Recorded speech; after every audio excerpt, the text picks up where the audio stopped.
Shiur ce soir, Leilou Nishmat, Esther Bat Gamila, Kadosh Baruch Hu, lui donne Tiye Nishmata, Tserura Bitzror Ha-Hayim. Shiur le Refoua Shelema, Miriam Bat Rachel, Raphaël Ben Jini, Betor Shea Chole Amecha Israël, Shiur Leilou Nishmat, Shelomo Ben Linda Yafa, Tiye Nishmato, Tserura Bitzror Ha-Hayim.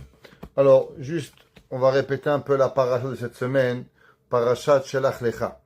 Le début de la paracha, elle parle que Moshe Rabbeinu a demandé à Kadosh Baruch Hu s'il avait le droit d'envoyer 12 explorateurs en Eretz Israël, ce que Hachem va accepter, même que Dieu n'était pas d'accord avec ça. Par la suite, ces explorateurs vont arriver en Israël et pendant 40 jours, Dieu va les bénir de miracles. Et malheureusement, chaque miracle qu'ils vont voir, à la place de le prendre comme un miracle, ils vont le prendre comme une punition. Dans la vie, souvent des personnes, Akadosh Baruch Hu leur donne énormément de bien, et à la place de prendre le bien et de voir le bien, alors automatiquement ils se blasphèment Akadosh Baruch Hu. Il va arriver que le peuple juif, quand ils vont revenir, les explorateurs, ils vont dire du mal de Eretz Israël.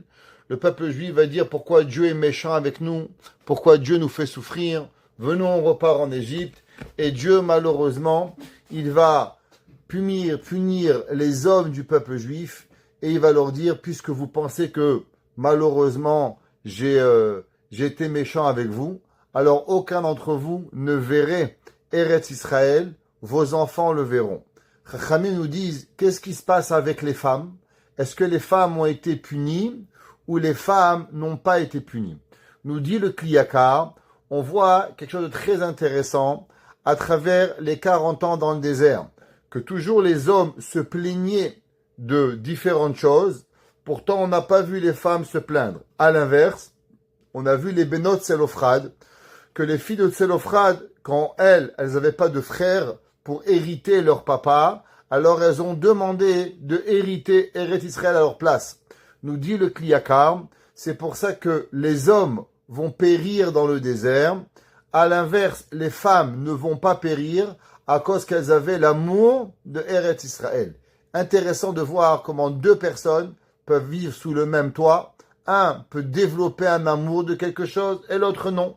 Malheureusement, les hommes vont pas développer cette Ahavat Eretz Israël et pourtant les femmes vont oui développer Ahavat Eretz Israël. La paracha, elle continue, et elle va nous parler de la mitzvah de chala, que les femmes, elles ont, cette mitzvah extraordinaire de prélever. Jusqu'à aujourd'hui, on a la halacha, en tout cas en Israël, c'est d'après la Torah, en dehors d'Israël, c'est des rabbanan, de prélever au moment où on va rentrer en Eretz Israël, on va prélever un parti pour arriver à la mitzvah et de donner au Kohen. Par la suite, la mitzvah nous raconte une histoire intéressante, la mitzvah du Mekoshesh. Qu'est-ce que c'est le Mekoshesh? Il y avait un homme. Alors, dans le Talmud, il y a une discussion qui est le Mekoshesh. Et Rabbi Akiva nous dit que le Mekoshesh était Tselophrad, celui qu'on vient de parler, qui n'avait pas de garçon, et que ses filles ont demandé d'avoir sa part en Eretz Israël. Et lui, qu'est-ce qu'il a fait, le Mekoshesh? Il a rassemblé du bois. C'est une discussion dans le Talmud, exactement qu'est-ce qu'il a fait. Est-ce qu'il a porté? Est-ce qu'il a rassemblé du bois? En tout cas, il a transgressé les lois de Shabbat. Et en transgressant les lois de Shabbat, alors il a été, Moshe Rabbeinu savait pas quelle punition lui donner, on l'a mis en prison, et après, on l'a lapidé, comme toute personne qui transgresse le Shabbat. Par la suite, la Torah, elle nous parle de la mitzvah de tzitzit. Vous savez qu'il y a une mitzvah, un homme en tout cas, après tout le monde les hommes. Dans le Talmud, il y a une discussion. Est-ce que les femmes sont aussi obligées de mettre le tzitzit ou pas? Pourquoi? À cause qu'il y a une discussion dans la Torah, à savoir est-ce que le tzitzit est une mitzvah positive qui dépend du temps. Ça veut dire que par exemple, est-ce qu'un pyjama, un homme qui mettrait un pyjama, il serait obligé de mettre des tzitzit, ou bien les tzitzit n'est seulement un habit de jour. Alors si c'est un habit jour et nuit, les femmes seraient obligées de porter le tzitzit. C'est pas une mitzvah positive qui dépend du temps. Si on dit que c'est une mitzvah que de journée ou bien d'après certains, seulement des habits de jour, mais des habits de nuit comme un pyjama, un homme ne serait pas obligé. Donc automatiquement, il va être une mitzvah assez chez Azman Grama, une mitzvah positive, temporelle, que les femmes sont exemptées. Comme par exemple, les mitzvot de Sukkot, une femme est exemptée, la mitzvah de Shofar, une femme est exemptée, mitzvah de Shema, une femme est exemptée, Tefillin, une femme est exemptée. Toutes les mitzvot temporelles, les femmes sont exemptées de le faire. Donc il y a une discussion dans le Talmud. Est-ce que les femmes sont obligées de mettre les tzitzit ou bien non? Les femmes sont exemptées. Donc une femme qui aurait un habit à 4 coins, elle serait exemptée de porter les tzitzit. Avant qu'on avance plus loin, j'aimerais discuter avec vous d'un certain sujet pour pouvoir comprendre la suite. Vous savez qu'il y a certaines mitzvot qui nous ont été données, par exemple, dans le Sefer Devarim, dans le 5e livre de la Torah, que Moshe Rabbeinu a donné à la fin de sa vie. Là-bas, il y a plusieurs mitzvot. Et de là, il est venu une discussion talmudique, à savoir, qu'est-ce qui se passait dans le désert à propos de toutes ces mitzvot que dans la Torah, dans Bereshit, Shemot, Vayikra, Bamidbar, on les voit pas. On les voit seulement quand Moshe Rabbeinu, Moshe Rabbeinu va les répéter, on pourrait dire, dans le Sefer Devarim. Mais est-ce que ces mitzvot étaient accomplis dans le désert pendant les 40 ans? Ou bien non, durant les 40 ans, le peuple juif n'avait pas toutes les mitzvot, et au fur et à mesure des 40 années dans le désert, c'est là que Moshe Rabbeinu a enseigné doucement, les mitzvot de la Torah pour pouvoir nous enseigner. Alors d'abord, on va lire un certain Rashi. Dans la parole cette semaine, Rashi, Perek Tetvav, dans le 15e Perek de la Parasha, de Parashat Shelach Lecha, et le Pasuk 32. Rashi, la Torah, elle dit comme ça, Ki devar Hashem bazar, Ve'et mitzato efar, ikaret nefesh ha'i avona ba. La Torah, elle nous explique. Vayum bene Israël. La Torah nous dit, voici qu'est-ce qui arrive. Les bene Israël, vayimtsu ish mekoshesh etzim. Et les bene Israël, ils ont trouvé un homme qui rassemblait du bois. Be'etzem hayom ha-Shabbat, le jour du Shabbat, vayikrevu oto hamotzim. Les gens qui ont trouvé cet homme-là qui rassemblait le bois, alors ils l'ont apporté à Moshe et à Aaron, ve'el kol ha'eda, et à toute l'assemblée. Vayani choto bamishpar, ils l'ont enfermé en prison, kilo porash maya selo, car ils ne savaient pas qu'est-ce qu'ils devaient le faire. Vayomer Hashem el Moshe, et Hashem a dit à Moshe, mot yumat ha'ish, l'homme va devoir mourir, ragom oto ba'avanim, et il va devoir être lapidé, kol ha'eda michus ha'machane, à travers toute l'assemblée du peuple juif. Rachamim nous disent, pourquoi il avait besoin de bois, monsieur Tselophrad? Il n'y avait pas besoin de cheminée, il n'y avait pas besoin de cuisiner dans le désert. On avait la manne, on avait le beurre de Myriam. Alors pourquoi monsieur Tselophrad est parti rassembler ce bois? La Torah nous dit, la Gemara dans Masechet Shabbat, que Tselophrad était un tzaddik, et Tselophrad a voulu véritablement apprendre au peuple juif que va être la punition d'un homme qui va malheureusement transgresser le Shabbat. Alors il a transgressé le Shabbat de façon à apprendre à tout le peuple juif qu'est-ce qui va arriver au moment où Akadosh, où un homme transgressera le Shabbat. Alors c'est pour ça que il a fait ce qu'il avait fait, mais sans véritable mauvaise attention. Alors la Torah elle juxtapose par la suite la mitzvah de tzitzit. Nous dit Rashi deux explications. Et la première explication, il dit Rashi. Umiyesodo chez Rabbi Moshe Adarshan. Il dit Rashi, j'ai appris d'un de nos maîtres, s'appelait Rabbi Moshe Adarshan, Laman ismecha parashat mikoshesh le parashat avodah zara. Juste avant, on voit de la paracha du Mekoshesh, on voit la paracha de Oved Avodah Zara. Un homme qui fait l'idolâtrie. La Gemara a dit, pourquoi il y a une juxtaposition entre transgresser le Shabbat et l'idolâtrie? On sait l'idolâtrie est un des péchés les plus importants de la Torah. Un homme qui croit pas en Dieu, il peut pas croire à la Torah. Croire à avoir la Emouna en Akadosh Baruch Hu, comme on a expliqué hier, que Akadosh Baruch Hu, Hashem Echad U'Shmo Echad, Yachid U'Bimiuchad, Hashem il est unique, comment il est, c'est le principe minimal d'un juif.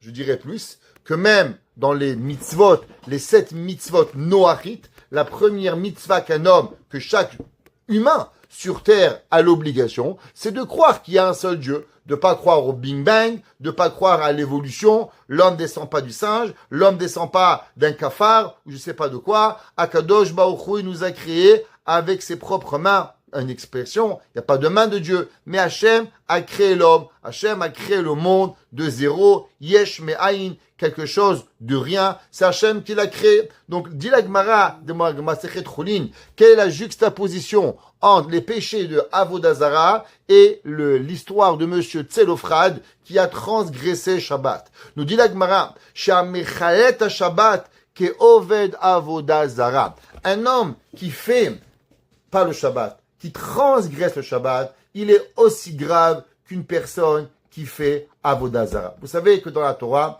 il y a certains péchés. Malgré qu'on n'a pas de thermomètre de péché, on ne peut pas établir qu'est-ce que c'est chaque mitzvah. Moi, j'ai pas un thermomètre pour vous dire, cette mitzvah elle est importante, cette mitzvah est importante. On peut pas savoir. La mission de Pirkei Avot, elle nous dit qu'on n'a pas un thermomètre et qu'on doit faire attention. Eve zahir ke mitzvah kala ke bachamura. Un homme, il doit faire excessivement attention à chaque mitzvot, que ce soit une mitzvah facile ou une mitzvah difficile. Parce que souvent la Torah, elle a donné les récompenses aux mitzvot faciles, les mêmes que des mitzvot difficiles. Par exemple, Shiluach Hakan, renvoyer la maman pour récupérer les oisillons ou les œufs, qui est une mitzvah facile. La Torah nous dit que celui qui fera cette mitzvah, les ma'an irbu yamechem ala adama, alors la personne va avoir une longévité dans ce monde.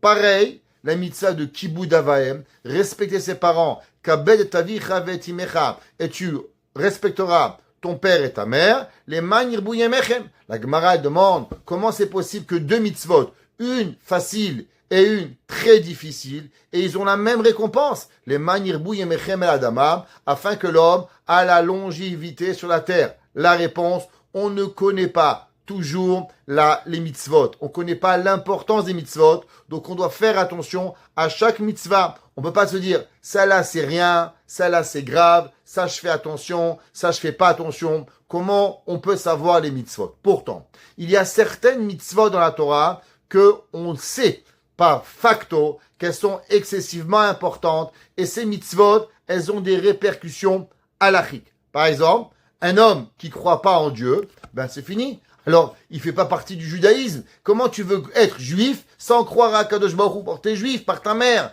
Mais il en reste, c'est que, malheureusement, s'il touche du vin, son vin n'est pas cachère. Si il cuisine, son manger n'est pas cachère. Pourquoi? Même s'il cuisine du manger cachère, à cause qu'il croit pas à Hachem. Pareil, un homme qui ne fait pas Shabbat. La Gemara nous dit, un homme qui ne fait pas Shabbat, je ne parle pas d'un homme qui ne connaît pas, je ne parle pas d'un homme que malheureusement, il a grandi en Ouganda, là-bas chez les Zoulous, il sait même pas qu'il est juif, à l'âge de 50 ans, il apprend qu'il est juif, il sait pas qui, que, quoi, où, quand, comment, et il fait pas Shabbat. Je parle pas de ça. Je parle d'un homme qui connaît Shabbat, qui a été à l'école, et que malheureusement, il ne fait pas Shabbat. Alors la Torah lui dit qu'il est comme un idolâtre. C'est quoi comme un idolâtre? Eh ben, il compte pas au minyan.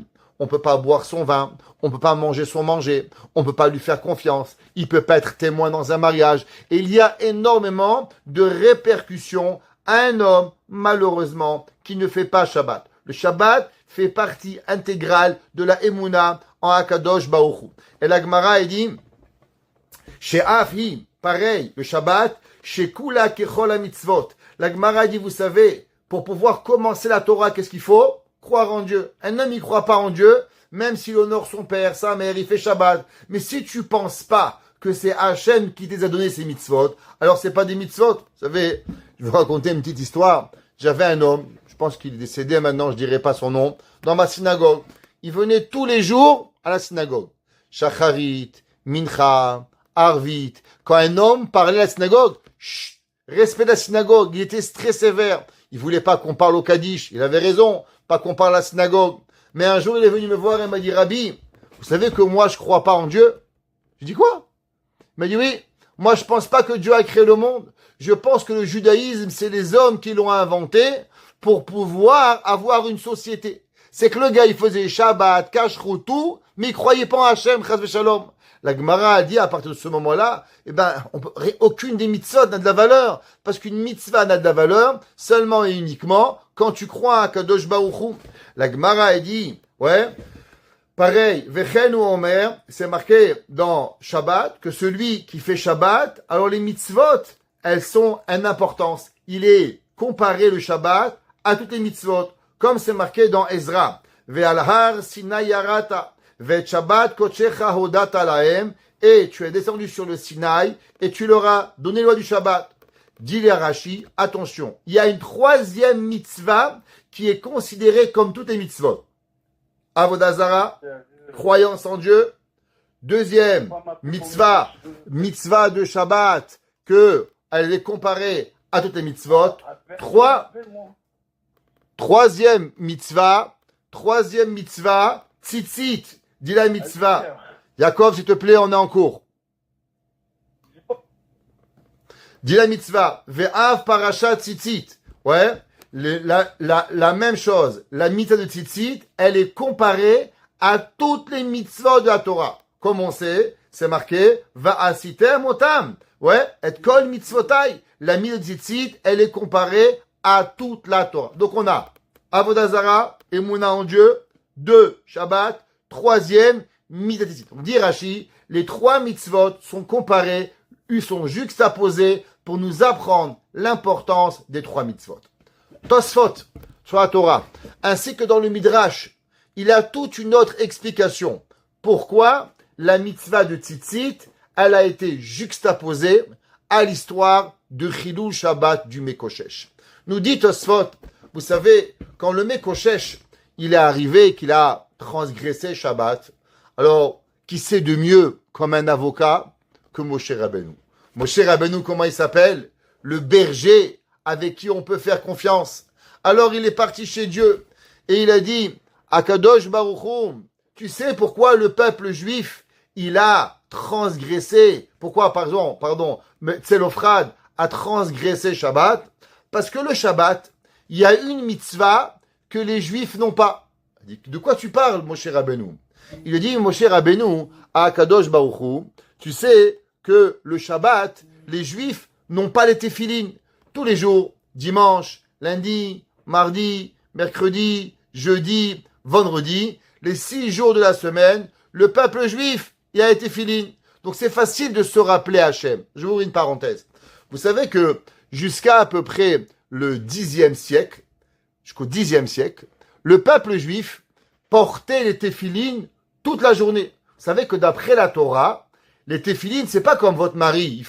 Il met les téphilines le matin, il fait schéma, hop, il les enlève et il les range. D'après la Torah, les téphilines, dès qu'un homme, il se lève le matin, il doit mettre les téphilines et il les enlève seulement le soir. À l'époque, on mangeait avec les téphilines, on travaillait avec les téphilines, on allait même à la guerre avec les téphilines. Les hommes devaient tout faire avec leurs téphilines. Comme je vous dis, même aller à la guerre. Un docteur, s'il devait opérer, il aurait mis ses téphilines sur le bras pour pouvoir faire. Il faisait tout avec les téphilines. Les téphilines d'un homme étaient à 100% avec l'homme du matin jusqu'au soir. Pourquoi on a arrêté cela? Pour une simple et unique raison, à cause que pour avoir les téphilines, il faut avoir un corps sain.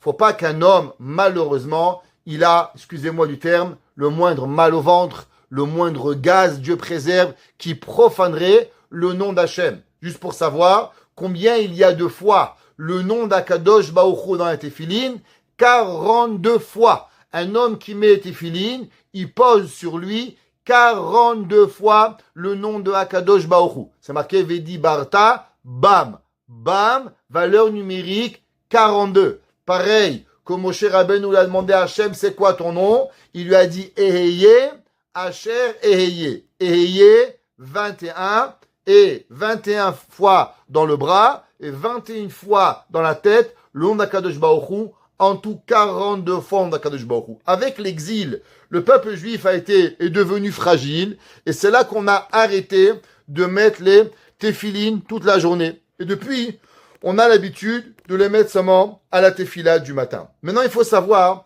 qu'il y avait certains rabbins qu'ils mettaient les téphilines toute la journée. Par exemple, le Gaon de Vilna. Il n'y a pas très longtemps, le Gaon de Vilna disait que si un homme, il a la possibilité d'avoir un corps sain, eh ben, il est obligé de mettre les téphilines. C'est pour ça que dans beaucoup de photos ou bien de dessins qu'on a du Gaon de Vilna, vous allez voir le Gaon de Vilna avec les téphilines. Pourquoi? Parce que lui, il était de l'opinion que l'on doit mettre les téphilines toute la journée. Quand Mashiach va venir, Be'at Hashem, Bimera B'Yamenu très bientôt, eh ben, vous allez apprendre que Mashiach va venir et tous les hommes, on va remettre les téphilines toute la journée. Maintenant, il faut savoir que dans les téphilines, il y a une obligation, que l'homme n'a pas le droit de penser à rien à part les téphilines. Il peut pas penser ni à sa femme, ni à ses enfants. Il doit être connecté à Kadosh Baruch Hu, à chaque seconde de sa vie, à Dieu. Donc, Moshe Rabbeinu, il a dit à Kadosh Baruch Hu, tu sais pourquoi le Mekoshesh, Tselophrad a fauté? À cause que malheureusement le Shabbat, il n'a pas été téphilin, il n'a pas la crainte d'Akadosh Baruch Hu. Alors, Hachem, il a dit à Moshe Rabbeinu, ok? Alors maintenant, comment tu veux que le peuple juif, il va avoir la crainte de Dieu? Alors il lui a dit, regarde, donne-leur une mitzvah qui va être avec eux tout le temps, tous les jours, incluant le Shabbat. Et c'est quoi cette mitzvah? Cette mitzvah, c'est la mitzvah des téphilines. Ça veut dire que, la mitzvah des tzitzit, pardon. Ça veut dire que les tzitzit ont été principalement donnés à l'homme pour pouvoir se rappeler le Shabbat. Le Shabbat, si un homme, il n'avait pas les tzitzit, malheureusement, il pourrait transgresser le Shabbat tous les jours. Mais grâce aux tzitzit que nous avons, alors, on a maintenant la possibilité de se rappeler la sainteté et la kedusha du Shabbat pour pouvoir y arriver. Maintenant, pour pouvoir comprendre qu'est-ce que c'est cette mitzvah de tzitzit et pourquoi Moshe Rabbeinu a choisi les tzitzit pour pouvoir se rappeler, pourquoi pas une autre mitzvah, alors j'aimerais partager avec vous un enseignement du Shelah HaKadosh, qui a été contemporain du Harizal, 16e siècle, à Tzfat, qui ramène au nom du Tosfot, le Rokeach. Et sur ça, il ramène un principe. Vous savez que dans votre bouche, vous avez combien de dents? Vous avez 32 dents. Ouais, c'est depuis toujours, on a 32 dents. Quel est le rapport 32 dents? Alors, il y a deux versets dans Shir HaShirim. Shir HaShirim, Shlomo HaMelech, il a écrit le cantique des cantiques, Shir HaShirim, comme on avait appris, vous vous rappelez, à Bet Zayin, il y a 17 ans, on avait appris Shir HaShirim d'après le Zera Shimshon. Et là-bas, on avait appris Amar Rabbi Akiba, Im Kol HaShirim Kodesh, Shir HaShirim Kodesh Kodashim. Si tous les chants sont saints, le Shir HaShirim, il est Kodesh Kodashim. Il est le saint des saints pour pouvoir y arriver. Et on va trouver deux versets qui ont l'air de parler, pas l'air, qui parlent de dents. Et on va essayer de les comprendre dans Shir HaShirim. Le premier, c'est marqué dans Shir HaShirim, chapitre 4, verset 2. Il dit le pasuk, Shenaich, tes dents, Ke'eder, Aketsuvot, ils sont comme une muraille qui sont posées, chez Alou Minarorza, chez Kula Matimot, ve chez Kula En Baem. Alors, Shlomo HaMelech nous parle, et il nous dit que les dents, ils sont, en tout cas, une série de dents, sont comme une barrière qui existe. La deuxième, il dit Shlomo HaMelech, Shenaich, tes dents, Ke'eder Arechelim, comme une muraille de moutons, chez Alou Minarorza, chez Kula Matimod ve chez Kula En Baem. Alors, il nous dit le Shelah HaKadosh, pourquoi Shlomo HaMelech, il a parlé de deux fois de murailles qui ressemblent à des dents, pour nous apprendre qu'il y a les dents du haut et il y a les dents du bas. Et les deux, ils sont comme ces barrières. Ces barrières de quoi et de quoi ça parle? Explique le Rokeach. Vous savez, c'est marqué dans la Torah à propos de la création du monde. Tous les jours, Vayi Erev, Vayi Boker, Yom Echad, Vayi Erev, Vayi Boker, Yom Sheni. Je sais qu'on arrive au 6e jour, Vayi Erev, Vayi Boker, Yom HaShishi. On a parlé souvent qu'au 6e jour de la création, qu'est-ce qu'il y a? Il y a une lettre en plus. Dieu a pas dit Echad, Sheni, Shishi, mais il a dit Ha-Shishi. Pourquoi il y a une lettre au sixième jour? La Gemara a dit, pour nous apprendre que Akadosh Baruch Hu, il a fait une condition avec la création du monde. Il leur a dit, si le peuple juif, il accepte la Torah, très bien, quand? Le 6 de Sivan, sinon, je détruirai le monde. Le monde ne pourra pas exister s'il n'y a pas en soi-même le don de la Torah. Première chose, on voit que le monde survient que grâce à la Torah. S'il n'y a pas Torah, il n'y a pas de monde. Mais il y a une autre Gemara. La Gemara dans Masechet Megillah, dans la page 31b. La Gemara dit comme ça. Amar Avraham nifne akadosh baruch hu. Le Talmud nous dit qu'au moment où Avraham Avinu a fait le Brit Ben Abetarim, l'alliance des animaux fendus entre lui et Dieu. On sait que la première vision, une des premières visions que Avraham a eue avec Akadosh Baruch Hu, c'était la vision de Brit Ben Abetarim, où Dieu a promis à Avraham qu'il va donner Eretz Israël, qu'on va aller en Égypte, qu'on va être esclave, et qu'après on va recevoir la Torah. À ce moment-là, Avraham a une discussion avec Akadosh Baruch Hu. Et il demande, Amar Avraham ifna Akadosh Baruch Hu, dit Avraham devant Dieu, Ribono shel olam, maître du monde, Shema Israël chot'in lefanecha. Il lui a dit, Avraham, tu sais Dieu, je vais avoir des enfants, des petits-enfants, des arrière-petits-enfants. Ça va être des millions de personnes. Des millions et des millions de personnes. C'est pas possible que tout le monde garde la Torah. C'est possible qu'il y en a, malheureusement, qui garderont pas la Torah. Ata oselahem kedor hamaboul vedor hapalaga. Avraham Avinu n'était pas très loin du Dor Hamaboul. Quel âge avait Avraham Avinu? Et il est seulement 300 ans après le Dor Hamaboul. Alors Avraham Avinu, il dit à Dieu, peut-être que tu vas de nouveau détruire le monde. Peut-être que tu vas de nouveau rendre fou le monde, comme la tour de Babel. Alors, comment faire? La Torah, extraordinaire. Mais est-ce qu'on va y arriver? Est-ce que, en prenant la Torah, mes enfants ne vont pas rentrer dans une difficulté qu'ils pourront pas s'en sortir? Amar Elav, il lui a dit non. Amar Lefanav Ribono Shelolam, Bam Eida. Alors Avraham, il lui a dit, d'où je sais? De où je sais que tu vas pas punir mes enfants et que tu vas pas détruire le monde? Amarlo, il lui a dit, Kechali Egla Meshuleshet. Prends une jeunisse et qui a 3 ans et tu vas la couper comme la Torah nous apprend. Amar Lefanav Ribono Shelolam. Alors, il lui a dit, Avraham, j'ai compris. En un mot, quand ils vont faire des péchés, qu'est-ce que tu vas faire? Faudra apporter des sacrifices. Dit Avraham, très bien. Dieu, je comprends, il y aura un temple, il y aura un Mishkan, il y aura des moments où on pourra apporter des sacrifices, et quand on amènera des sacrifices, tu pardonneras au peuple juif. Très bien. Mais il y aura un jour les juifs, ils seront au Canada, ils seront à Paris, ils seront à New York, ils seront en Israël, il n'y aura pas de temple. Là-bas, on ne pourra pas amener de korban. Ribono Sholam, Tinar Bisman chez Betamigdash Kayam. Je comprends quand il y a le temple. Bisman chez En Betamigdash Kayam Mate Alem. Mais au moment où il n'y aura pas de temple, alors, qu'est-ce que tu vas faire avec eux? Amarlo kvar tinkanti lahem seder korbanot. Il dit, Dieu, tu as raison. Même quand ils pourront pas apporter les korbanot, je vais faire que quand ils vont lire les korbanot, c'est comme si ils vont les apporter. C'est pour ça que tous les matins, qu'est-ce qu'on fait à la synagogue le matin? Avant de commencer la prière, en tout cas les hommes, à la synagogue, qu'est-ce qu'on dit? On lit les korbanot. Pourquoi on lit les korbanot? Parce qu'un homme qui lit les korbanot, c'est comme si qu'il a apporté les korbanot pour pouvoir y arriver. Maintenant, il dit le rokar. Vous savez que chaque semaine, il y avait des korbanot qui étaient fixes. Tous les jours, on devait apporter. Combien de sacrifices étaient apportés minimal dans une journée, tous les jours? Alors, vous savez que le premier korban qu'on apportait le matin, au lever du jour, s'appelait korban tamid, un korban éternel. De quoi il était fait? Un petit agneau.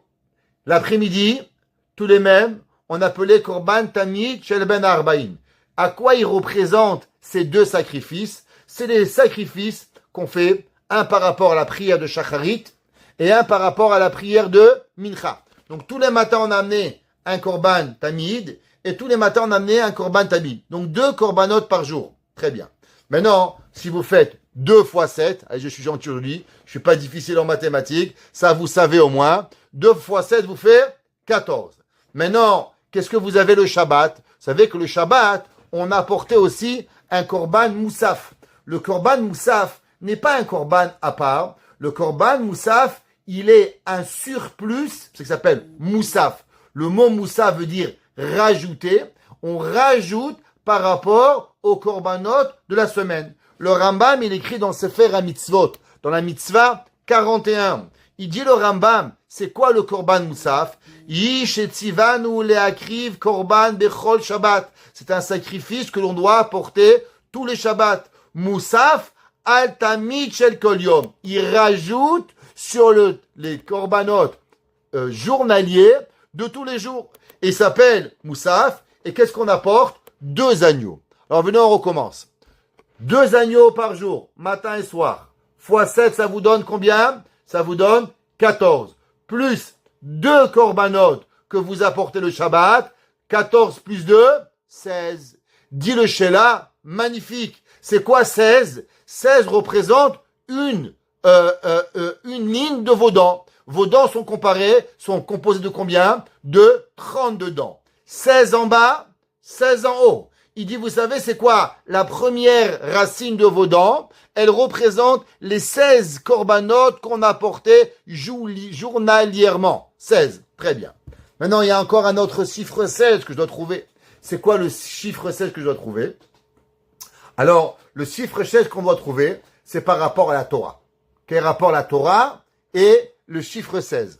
Alors, vous savez que durant une semaine au complet, combien il y a de personnes qui montent au Sefer Torah? Alors, vous savez que la Torah se lit Shabbat matin, Shabbat après-midi, lundi et jeudi. Je parle quand il n'y a pas de jeûne ou il n'y a pas de fête. Chaque semaine, dans la semaine, on va sortir le Sefer Torah 4 fois. Shabbat matin, Shabbat après-midi, lundi, jeudi. Maintenant, combien on lit le Shabbat? Le Shabbat, on lit 7 personnes. Chaque Shabbat matin, 7 personnes montent au Sefer Torah. Combien ils montent l'après-midi, Shabbat après-midi? 3. Combien montent lundi? 3. Combien montent jeudi? 3. Donc c'est facile. 3 fois 3, 9. 9 et 7, 16. Dit le Sheila Kadosh, 17, pardon. Il dit, qu'est-ce que ça représente, 16. Il dit, ça représente les 16 dents, encore une fois. 16 dents d'en haut et 16 dents d'en bas. 16 par rapport aux 16 korbanot et encore un autre chiffre 16 par rapport aux 16 dents qui représentent Avoda, korbanot et Torah pour pouvoir y arriver. Et il continue le Sheila Kadosh et il dit, vous savez, ne croyez pas que les dents c'est rien. Les dents c'est quelque chose d'extraordinaire parce que les dents pouvaient apporter à l'homme quelque chose que l'homme il peut pas. Par exemple, quand un homme il apportait un sacrifice, à quel moment l'homme était pardonné de son péché? Alors vous savez que dans le sacrifice, il y avait plusieurs parties. D'abord, il y avait la partie d'abattre le sacrifice. Après, il y avait le sang qu'on amenait sur l'autel. Après, on brûlait les graisses sur l'autel et certains morceaux. Après, il y avait le Kohen qui mange certains morceaux. Et après, il y avait l'homme qui mangeait. Et quand l'homme et le Kohen mangeaient les parties du sacrifice, alors l'homme, il avait le pardon. Dit le Sheila Kadosh, tu vois un peu comment les dents sont importantes, parce que même les dents, elles font partie de la purification et de la réparation de l'homme par rapport à ses avérotes. À combien l'homme, il doit faire attention à ses dents. Comment il mange. C'est pas pour rien que la Gemara, dans Masechet Berachot, elle nous dit. Vous savez que dans le peuple juif, une partie très très importante de la religion, c'est le manger. Shabbat on mange, Sukkot on mange, Pesach on mange, Shavuot on mange, Rosh Hashanah on mange. La question elle est pourquoi? Pourquoi les rabbins ils avaient des actions chez Maxi? Pourquoi ils nous font manger tout le temps? C'est quoi le but? Pourquoi toujours on mange? Pour fatiguer les femmes à cuisiner? Fais faire des jeûnes, c'est mieux. Au moins les mamans, elles n'auraient pas de salade, pas de dafina, pas de tchoukchouka à faire, pas de chalot. C'est quoi le but? La but est la Gemara dans Masechet Berachot, page 55a, pardon. La Gemara est dit, Kolzman, tout le temps, chez Bet Hamikdash Kayam, que quand le temple était construit, Mizbeach Mechaper à l'Israël, l'autel, le Mizbeach, il pardonnait au peuple juif. Ve'arshav, et maintenant, comment un homme, il pardonne ses péchés? Shulchano shel adam mechaper alav. La table d'un homme, elle est mechaper. Comment elle est mechaper? Eh ben, en mangeant. Quand un homme, il va manger, alors automatiquement, la façon qu'on mange, avec une bracha, comment on mange pour s'élever. On a déjà dit souvent qu'il y avait des grands rabbins, comment ils faisaient pour manger. Vous savez, il y a souvent des gens, quand ils ont faim, qu'est-ce qu'ils font? Ils abaissent la tête pour pouvoir manger. Chez les Admourim de Vijnitz, le rabbi de Vijnitz, jamais il abaisse la tête. Toujours, c'est l'aliment qui vient à son visage. Jamais le visage qui vient à l'aliment. Pourquoi? Parce que l'homme, il doit élever le manger. Il va pas s'abaisser. Une vache, un animal, quand il mange, qu'est-ce qu'il fait? Il abaisse sa tête. C'est un animal. L'homme, il a des mains pour amener le manger à lui et non descendre vers le manger. L'homme, il doit toujours élever. Quand j'étais jeune, les parents, ils nous faisaient la guerre. On devait, bien sûr, prendre à manger, couteau, fourchette, élever et pas s'abaisser. C'est pas poli. Bien sûr, d'après les règles françaises, mais d'après la Torah encore plus, l'homme, il doit élever l'aliment et pas s'abaisser à l'aliment au moment où il va manger. Maintenant, le Shelah Kadosh nous a pas dit dans les dents, c'est quelles dents du haut représentent la Torah, ou les dents du haut représentent les korbanot, ou bien les dents du bas représentent la Torah, ou les dents du haut ou du bas. Alors comment savoir lesquelles représentent quoi? Alors on a une Gemara, la Gemara dans Masechet Iruvin, page 63b. La Gemara dit Gedola Talmud Torah, elle est grande l'étude de la Torah. Yoter miakravat timidim. La Gemara dit elle est plus grande et elle est plus importante, la Torah, que les sacrifices. Donc si la Torah elle est plus élevée que les korbanot, donc ça veut dire que les dents du haut, vos 16 dents du haut représentent la Torah, et bien vos 16 dents du bas représentent quoi? Le travail, la avoda, les korbanot qui sont faits pour pouvoir y arriver. Maintenant, à partir du moment qu'on a déjà parlé de deux principes, principe de Torah et principe de avoda, étude et sacrifice. Aujourd'hui, les sacrifices, c'est quoi? Représentent la tefila. Mais il en reste, c'est que, généralement, dans la Torah, il y a trois principes qui sont inséparables. C'est quoi les trois principes inséparables? Comme dit la Mishnah dans Pirkei Avot, la première Mishnah de Pirkei Avot, Perek Aleph, Mishnah Bet. Al Shelosha Devarim, sur trois choses, Haolam Omed, le monde y tient. À la Torah, à la Avoda, Ve'al Gemut Chassadim. À la Torah, l'étude de la Torah. À la Avoda, sur les sacrifices ou la Tefila, Ve'al Gemut Chassadim, sur la bonté, sur la gentillesse qu'on doit faire l'un envers l'autre pour pouvoir y arriver. Ouais. Alors, maintenant, la question elle est, pourquoi la Torah? Dans la bouche, il y a la première partie, il y a la Torah, les dents du haut. Il y a la avoda, les korbanot, la tfila, qui représente les dents du bas, les 16 sacrifices journaliers, et où se trouve Behemet, le Gemut Chassadim. Juste, j'aimerais ouvrir une parenthèse.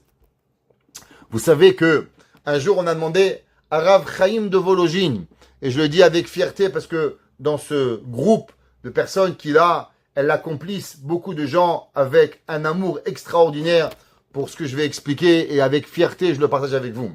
On a demandé à Rabbi Chaim de Volojine, on a demandé, Rabbi, si un homme il a de l'argent à donner, dans quoi il devrait le donner? Et Rabbi Chaim de Volojine a dit, de l'argent les plus importantes qu'un homme doit donner, c'est de pouvoir nourrir les élèves de la yeshiva. Pourquoi? Il a dit parce que un élève de yeshiva, il étudie. Et maintenant, quand il mange, alors il a la force pour pouvoir étudier. Alors une personne qui le fait et qui nourrit un élève, c'est comme si qu'il amène un korban sur le misbéach.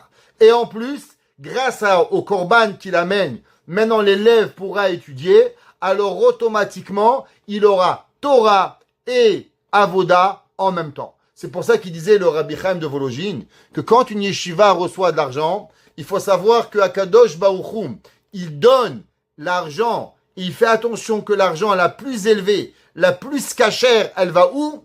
Dans le manche des Bachurim. Et je le dis parce que souvent, on a besoin d'aide à la yeshiva. On a des personnes dans ce groupe qui nous aident, qui leur amènent à manger, qui leur amènent des gâteaux, qui s'occupent d'eux avec tellement d'affection et que les Bachurim, ils apprécient énormément. Alors, sans donner de nom, chacune de ces personnes, on les remercie fortement pour leur volonté, qui sont Torah ou Gimut Chassadim, Torah et Avoda en même temps.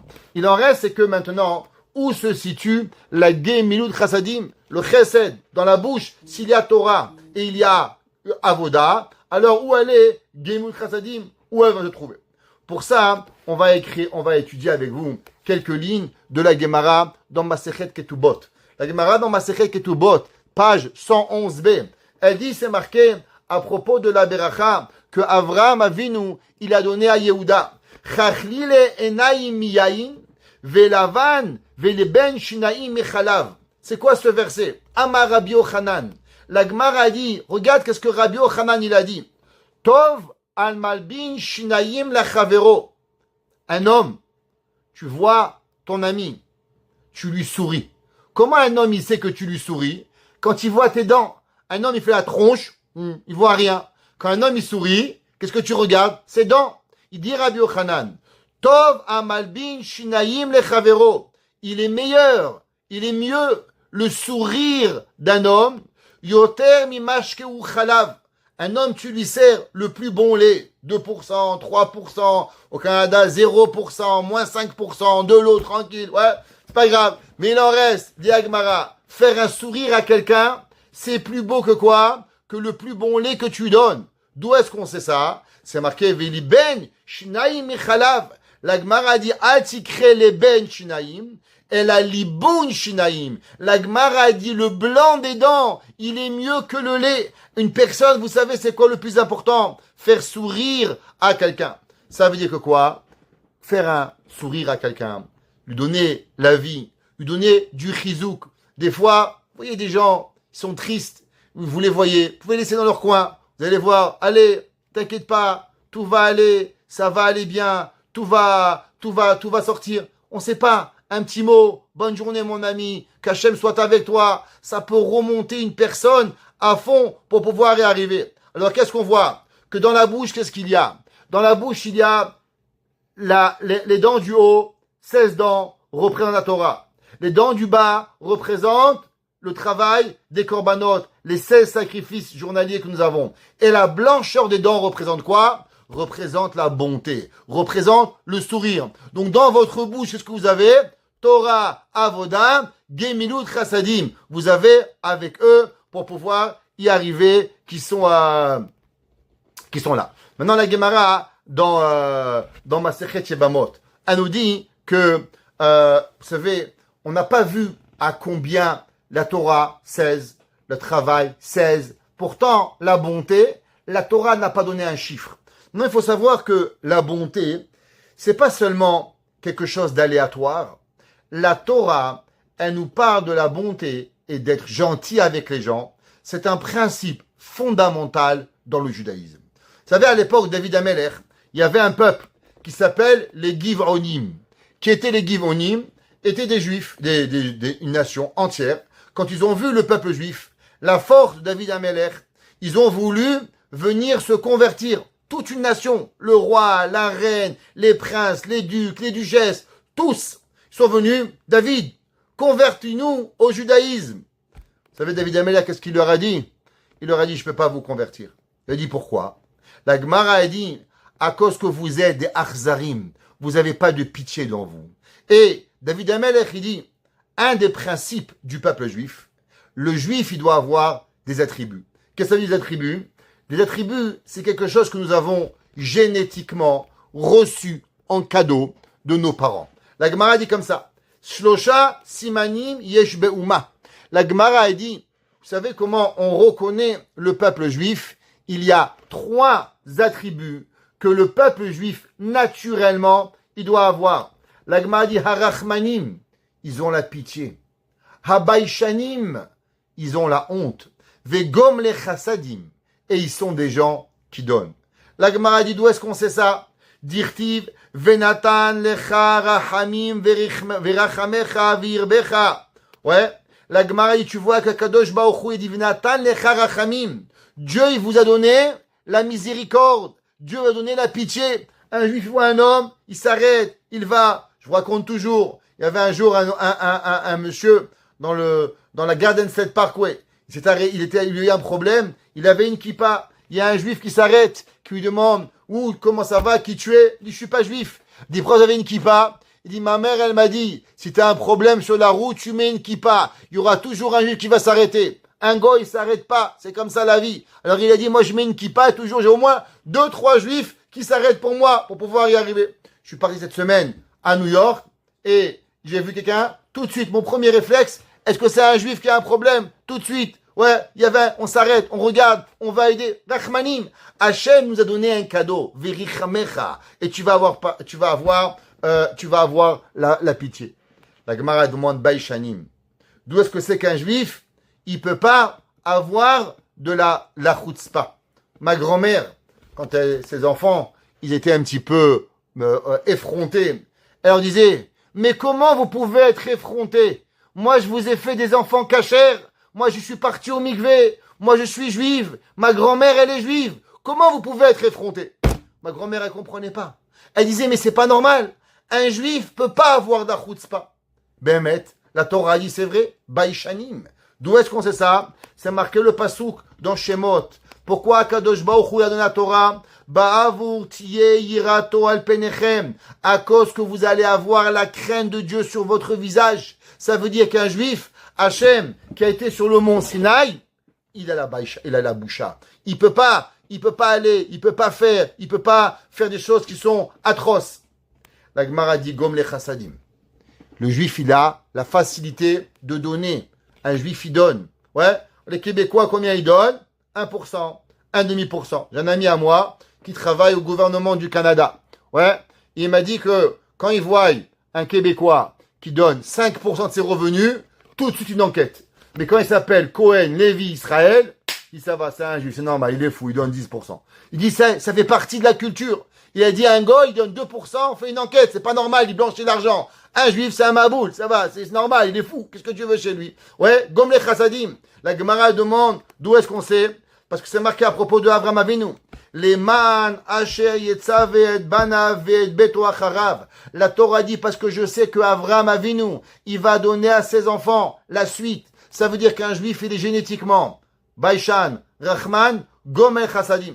Maintenant, vous allez me dire, mais Rabat, prenez pas pour un cake. Ouais, vous me prenez pour un cave.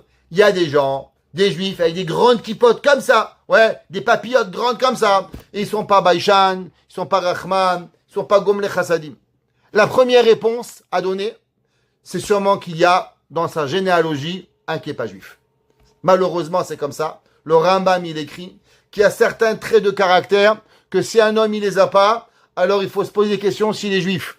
Maintenant, même si tu arrives à trouver qu'il est juif, maintenant l'homme, il faut savoir qu'il a le potentiel d'abîmer ses midotes et de devenir un sauvage. Parce que c'est ça qu'on a, le libre arbitre. Le libre arbitre, c'est qu'on peut prendre la plus belle des choses et on peut la déchirer. Vous pouvez aller au plus beau magasin, chez Cartier, je sais pas quoi, ou Louis Vuitton, acheter une belle chemise, aller acheter une belle chose et la prendre, la mettre dans la poubelle. Mais comment? Louis Vuitton, Cartier, je sais pas les marques, Pierre Cardin, comment tu la mets à la poubelle?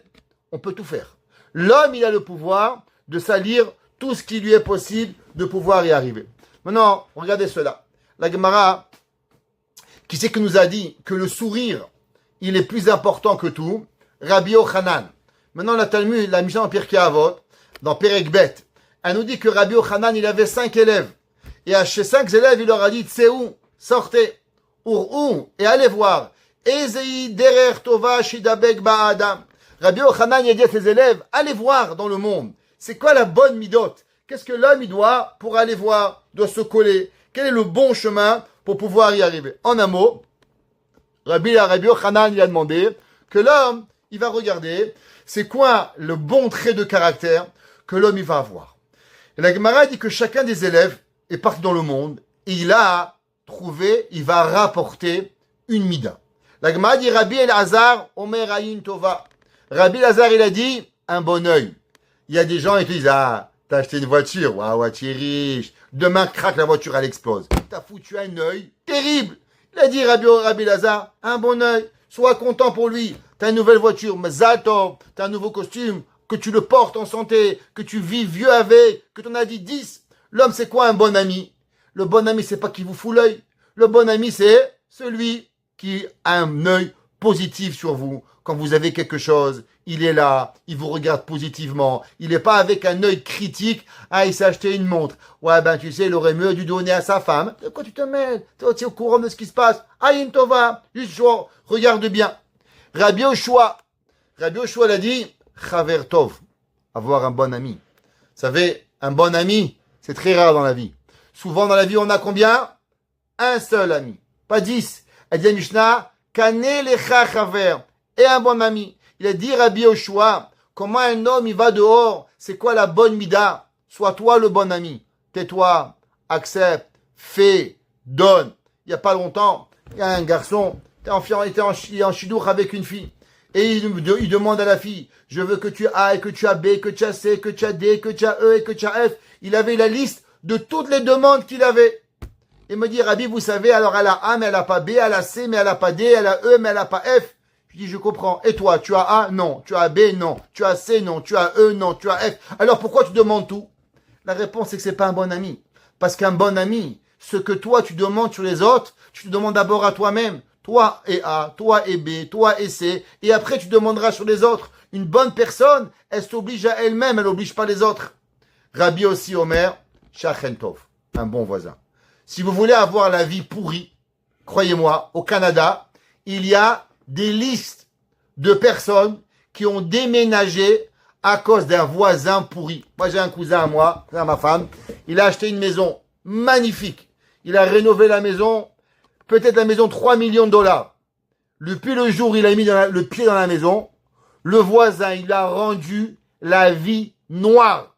À la fin, il a vendu la maison, il a dû quitter sa maison de rêve à cause d'un voisin pourri. Il dit, Rabbi aussi, tu sais qu'est-ce que c'est la meilleure mida d'avoir? T'as un bon voisin, gentil, sympathique, on est là, on avait un voisin, nous, il a déménagé, et il est parti à l'écoute. Après qu'on a vécu ensemble pendant 25 ans.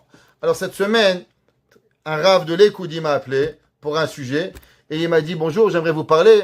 Il m'a dit, attends, avant que je vais vous parler, je vais vous dire que ce que vous allez me dire, je vais l'accepter. Je dis, vous ne me connaissez pas. Il m'a dit, non, parce que votre voisin, il travaille avec moi, et il m'a dit que vous étiez ensemble pendant 25 ans, et vous vous êtes jamais disputés.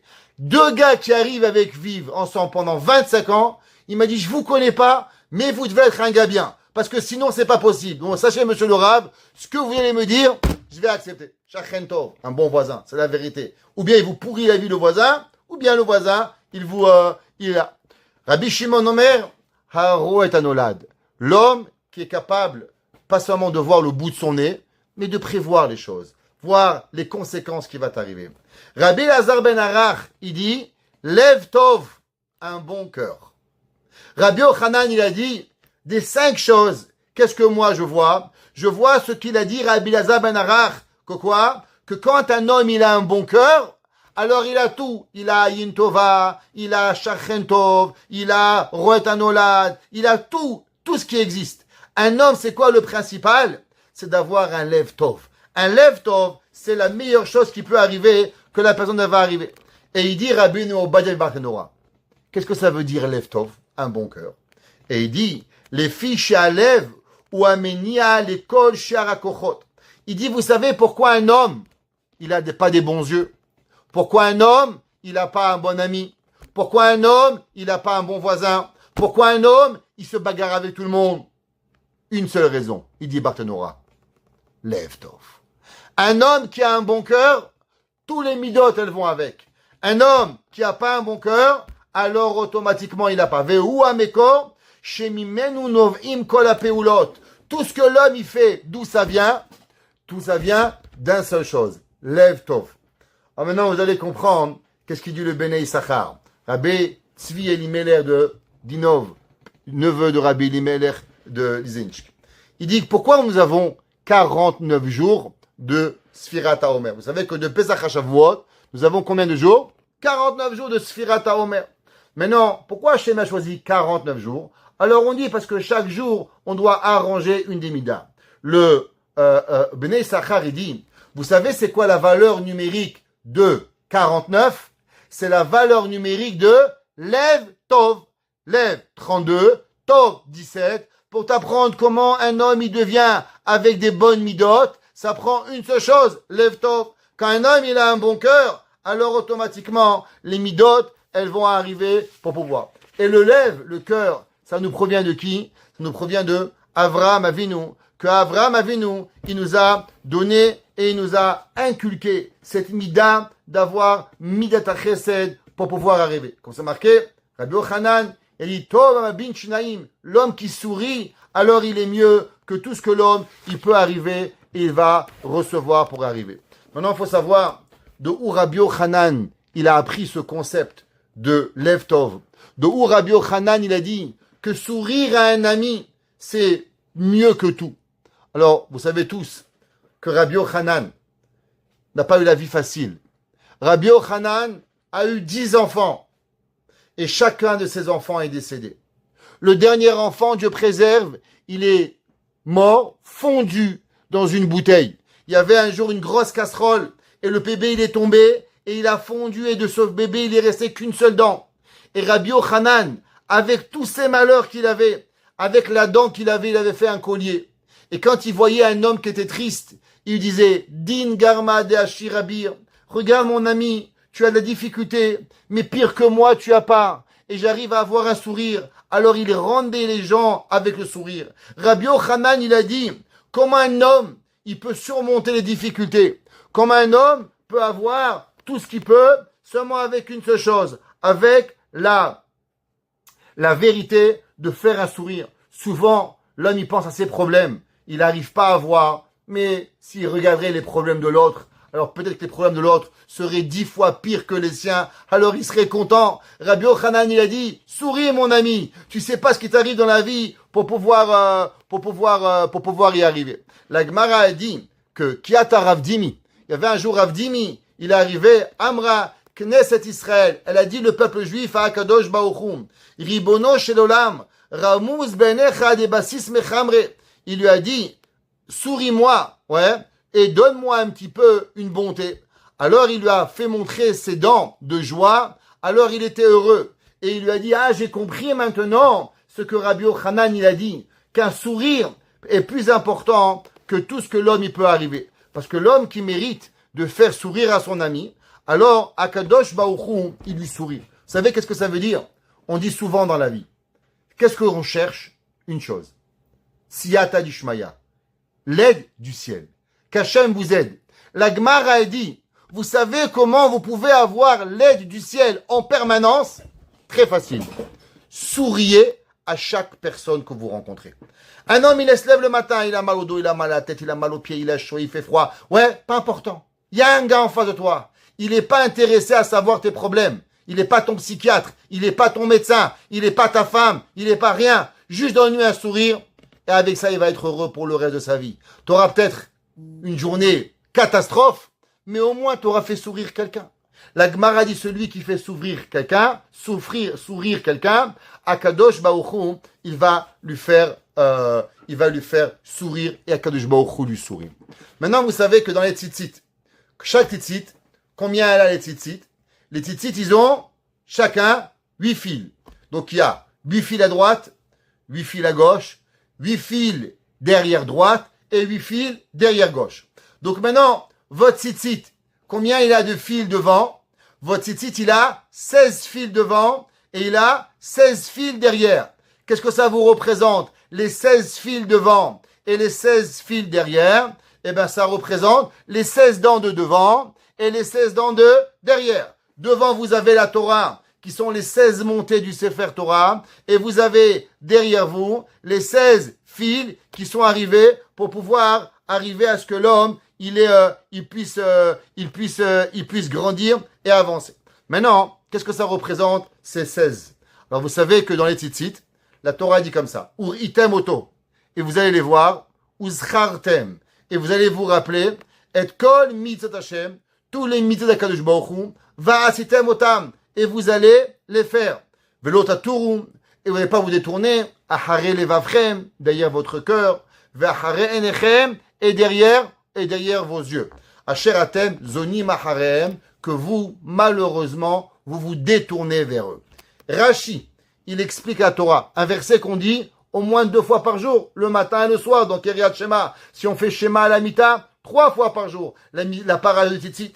Il dit Rashi, Halev ve'ainaim, les yeux et le cœur. Hem mergilim la gouf, ou mesarserim lo et averot.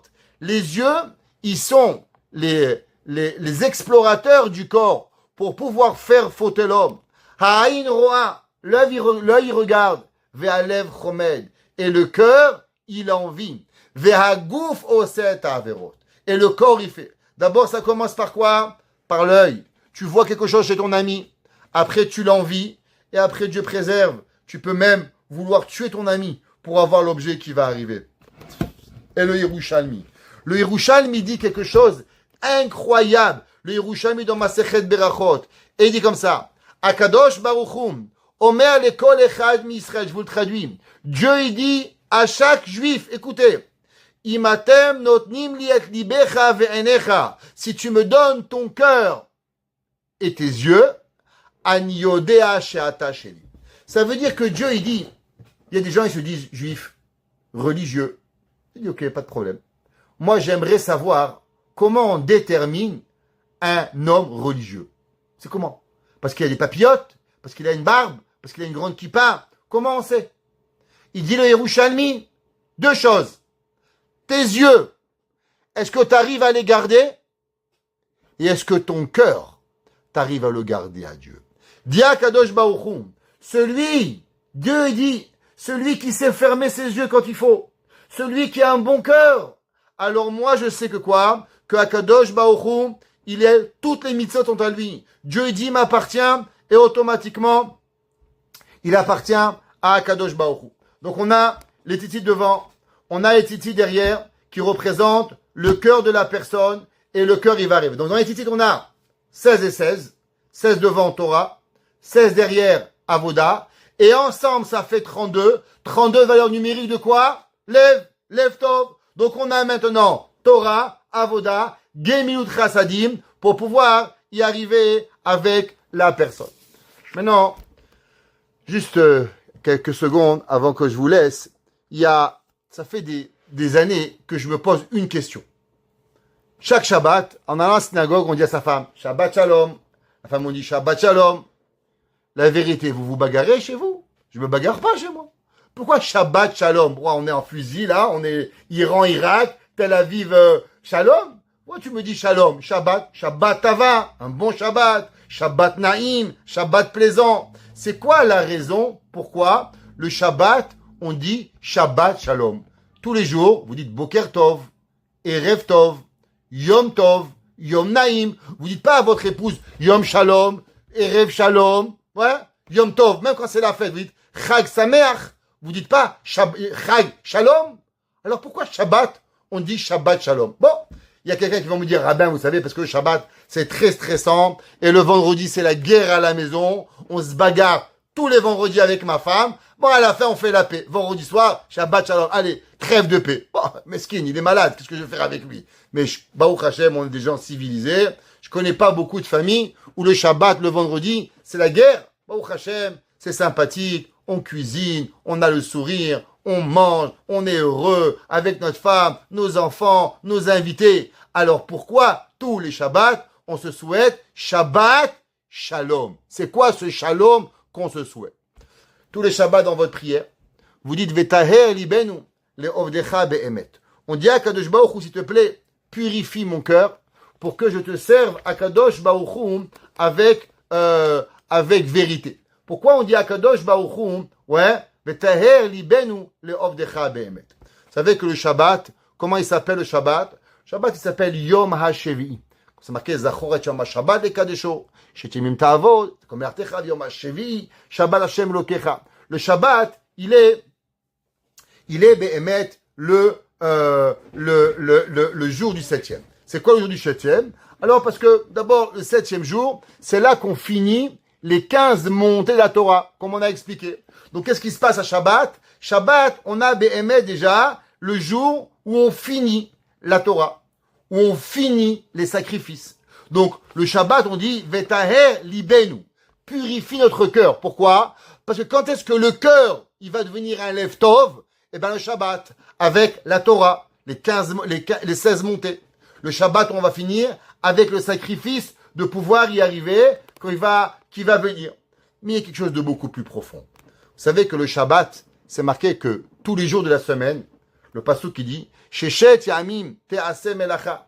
6 jours on travaille. De quel travail on parle? Pendant tous les jours de la semaine, on a la guerre avec le Yetzer Hara.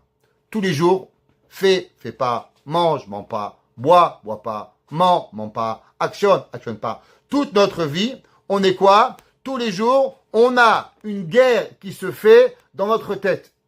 Quel jour il n'y a pas de Yetzer Hara et que l'homme, il n'est pas en bagarre avec son Yetzer Hara, ouais, chez Temim Ya'aseh Melacha. Qu'est-ce que c'est Ya'aseh Melacha? Pourquoi on doit travailler? Mais si je suis millionnaire, la réponse, elle est non. C'est parce que tout le jour de la semaine, il y a béhémet une guerre qui se passe dans nous tous les jours. Mais quel jour? Le jour où on n'a pas de guerre, eh ben, c'est le jour du Shabbat. Le Shabbat, le Yetzer Hara, il est affaibli. C'est pour ça comment ça s'appelle Shabbat? Shabbat, Shalom. C'est la paix. Pourquoi c'est la paix? Parce que dans vous, il y a une paix intérieure qui se crée. Il n'y a pas de conflit avec le Yetzer Hara. Parce qu'il y a une shlemut, il y a une plénitude qui est faite pour pouvoir y arriver. C'est pour ça que c'est marqué, la Gemara a dit, Rashi ramène, Vayichal Elohim, et Yom HaShivi'im Elachto.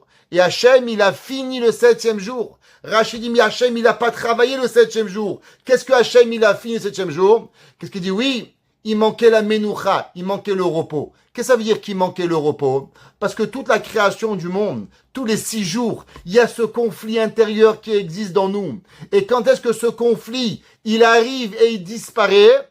Eh ben, il disparaît le jour du Shabbat. C'est pour ça que Moshe Rabbeinu, il a dit à Kadosh Baruch Hu, Hachem, mais est-ce que tu comprends, en enlevant les téphilines, il arrive, c'est que l'homme, il se perd. Et maintenant, il a besoin de comprendre, c'est quoi le Shabbat? Le Shabbat, qu'est-ce qu'il a? Le Shabbat, l'homme, il a 3 armes. La première arme, qu'est-ce qu'il a? Il a les sacrifices qui viennent avec lui, les 16 korbanot. Les deuxièmes, il a la Torah, les 16 montées du Sefer Torah. Entre les deux, qu'est-ce qu'il a? Il a le 32. Donc il a Torah, il a Avoda, et il a Gemilut Chassadim. Pourquoi? Le Shabbat, qu'est-ce que vous dites? Il y a des gens, vous avez dans la rue, vous avez l'impression qu'ils sont pas là. Ou bien que vous n'êtes pas là. Vous passez devant eux, vous rentrez chez vous, ils vous regardent pas. D'un coup, Shabbat, oh, t'existes. Faut raconter, vous savez, moi je suis arrivé en 1992 à la Yeshiva à l'écoute des États-Unis. Et une des choses, moi j'avais grandi en France, il n'y a pas beaucoup de juifs. Quand on voyait un juif dans la rue, on disait bonjour. Je suis arrivé aux États-Unis, Baruch Hashem, 6 millions de juifs. La chose qui m'avait choqué, et je suis arrivé un lundi, mardi, mercredi, jeudi, vendredi. Personne m'adressait la parole. Comme si que j'étais inexistant. Je peux vous dire, pour un jeune homme, je parlais pas l'anglais, je parlais pas le yiddish, j'étais un inconnu, et je voyais tous ces juifs, et j'avais l'impression comme quoi ils me voulaient pas. Et j'avais même pensé à partir, et à plus jamais revenir. Imaginez-vous, je serais reparti, vous et moi on serait pas là aujourd'hui. Des millions de cours qu'on n'aurait pas donnés. Et Shabbat est arrivé, et d'un coup, il m'a dit Shabbat Shalom. L'autre, il m'a dit Shabbat Shalom. Je dis, ah, Baruch Hashem, il me voit. Je suis pas un monstre, je suis pas un fantôme, j'existe. Et là, quand les gens, ils m'ont dit Shabbat Shalom, ils m'ont donné une nouvelle vie, une nouvelle volonté d'exister, qui était nouveau. Le Shabbat, qu'est-ce qu'on a? On a Torah, on a Avoda, et on a Gemilut Chassadim. C'est pour ça qu'il a dit, Moshe Rabbeinu, comment l'homme, on va arriver à lui faire comprendre c'est quoi le Shabbat? Eh ben le Shabbat, il vient avec le tzitzit. C'est pour ça que quand il a fauté, c'est l'Ofrad, Hachem lui a demandé avec quelle mitzvah on va lui ramener. Eh ben en vérité, quand l'homme, il faute, c'est parce que l'homme, il n'a pas un bon cœur. Quand l'homme, il n'a pas un bon cœur, alors automatiquement, il n'a pas des bons yeux. Quand il n'a pas des bons yeux, alors il abandonne à Kadosh Baruch Hu. Alors à Kadosh Baruch Hu, il dit, regarde, qu'est-ce qu'on va donner? L'ami de tzitzit. Tzitzit, 16 fils devant. Torah. 16 fils derrière, Avoda. Ensemble, ça fait 32. On a Torah, Avoda, Gemilut Chassadim. Ha'olam omed à la Torah, à la Avoda, ve'al Gemilut Chassadim. Et avec cela, maintenant, on reçoit un Lev Tov. On reçoit un bon cœur. Lev Tov qui c'est valeur numérique de 49. Et avec ça, on mérite d'arranger nos 49 midot pour recevoir une Torah. C'est qu'on dit, Vetaher libenu. Et purifie notre cœur, Behemet, avec vérité. Quand l'homme, il est accompagné de Torah, Avoda et Gimut Chassadim, alors Behemet, il est plus en discorde avec son Yetzirara. Il arrive enfin à trouver la vérité pour se rapprocher de la Kodesh Baruch Hu. Baruch Hanai Leolam. Amen ve Amen.